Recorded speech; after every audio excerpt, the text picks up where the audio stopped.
जी एक डाउट है। बोलिए। √2x - x² आप लिखिए।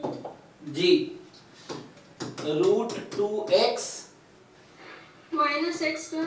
हाँ पूरा रूट है।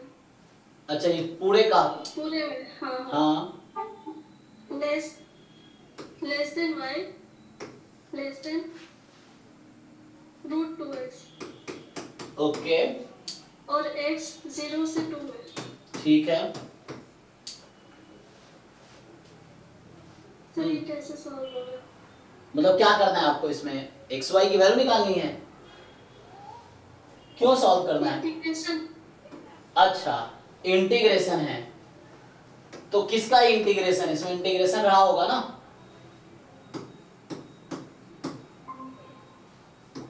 किस, पूरा क्वेश्चन बताइए ढूंढ के अगर पॉसिबल है तो। ये √2x बाहर है ना, √2। हाँ नहीं, साथ में। अच्छा, √2x एक साथ है। ओके हाँ, तो इसमें क्या हेल्प करना है, मतलब इसमें सॉल्व किसको करना है? रीजन बनाना, बाउंड्री दे रखा है उसमें। तो ग्राफ बनाना है इसका, ऐसा कह रहे हैं आप? हाँ। तो ग्राफ बना लेंगे, कोई दिक्कत नहीं है। आप क्या करेंगे, जब भी मैं कहता हूं, जब भी इनइक्वालिटी हो आप उसको इक्वालिटी में कन्वर्ट कर लीजिए। तो इक्वालिटी में कन्वर्ट करेंगे तो जैसे जैसे पहला कर्व आपका बन के आया √2x - x² = y, तो y² प्लस x² - 2x = 0। इसको आप ठीक से लिखेंगे तो ये ऐसा बन जाएगा। तो ये सर्कल है विथ रेडियस 1, 0। सो ये सर्कल है जिसका रेडियस 1, 0, सॉरी सेंटर 1, 0, रेडियस 1। तो ये वाला सर्कल है, ये देखिए 1, 0 इसका सेंटर है, रेडियस 1 है। दूसरा कर्व क्या है, y बराबर, तो दूसरा कर्व जो है y बराबर √2x है। सो y² बराबर 2x हो गया। तो y² 2x का मतलब पैराबोला है अबाउट x। तो देखो, अब डिसाइड करने से पहले इन दोनों का आप इंटरसेक्शन निकाल लीजिए। सो आप क्या कीजिए, इन दोनों का इंटरसेक्शन निकाल लीजिए।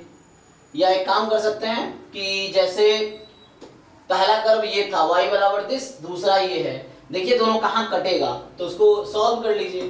तो इंटरसेक्शन पॉइंट, जैसे मैं ग्राफ बना सकता हूँ। अब मैं श्योर नहीं ग्राफ ऐसा होगा या ऐसा होगा, तो कैसे पता चलेगा मुझे?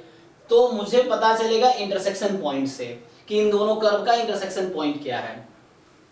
तो पहले मैं मैथमेटिकली इंटरसेक्शन पॉइंट निकालूंगा, इस कर्व का और इस कर्व का। तो इन दोनों का इंटरसेक्शन पॉइंट चाहिए मुझे।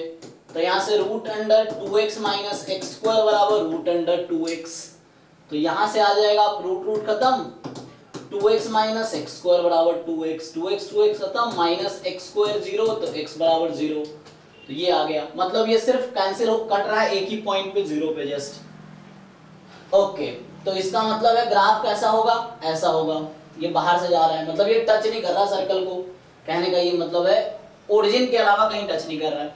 अच्छा, x की वैल्यू 0 से 2 है, तो ये लाइन है x बराबर 2 की, this line is x = 2 and this line is x = 0, और y जा रहा था ये, so this is the region. और y नेगेटिव नहीं हो सकता, यहां प्लस साइन है और यहां भी प्लस साइन है, तो y will never be negative. तो ये आपका रीजन ऑफ इंटीग्रेशन, ये जो रेड पोर्शन है that is your region of integration. ये रहा ग्राफ, ठीक है, देख लीजिए। ओके सर, अब हो जाए।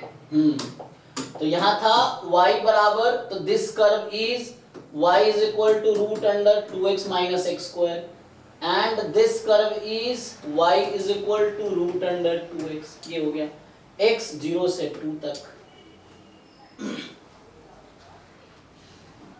तो अभी टाइम है पूरे साल जो पढ़े हो उसका रिवीजन करने का, है ना। तो ये चीज आपको रिवाइज करना होगा, जो शुरू से लेके अभी तक जो भी आपने पढ़े हैं उसको रिवाइज करो, चाहे वो सिलेबस जब कर रहे थे तब हो या जब क्वेश्चंस कर रहे थे उन क्वेश्चंस को भी रिवाइज करो जो पूरे साल आपने सॉल्व किए होंगे। जैसे बार देख लो कि वो भूल तो नहीं गए, ऐसा तो नहीं कॉन्सेप्ट भूल गए या हाउ टू सॉल्व अप्रोच भूल गए, तो वो रिवाइज करने का टाइम। अब सिर्फ रिवीजन जो शुरू से जब प्रिपरेशन स्टार्ट किए थे तब से लेके अभी तक क्या क्या पढ़े हो, जस्ट गो थ्रू दैट, यही चीज है।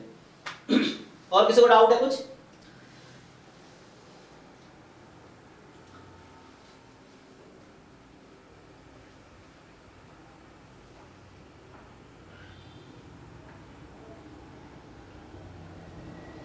ठीक है, फिर डाउट नहीं है तो ये स्टॉप करेंगे हम लोग। ठीक है, बाकी रिवीजन करो, just go through syllabus point two point, एक एक पॉइंट सिलेबस का रिवाइज करो। फिर पीवाईक्यू अगर कर रखे हो जितने बार, फिर से रिवाइज कर सकते हो, कोई नुकसान नहीं है।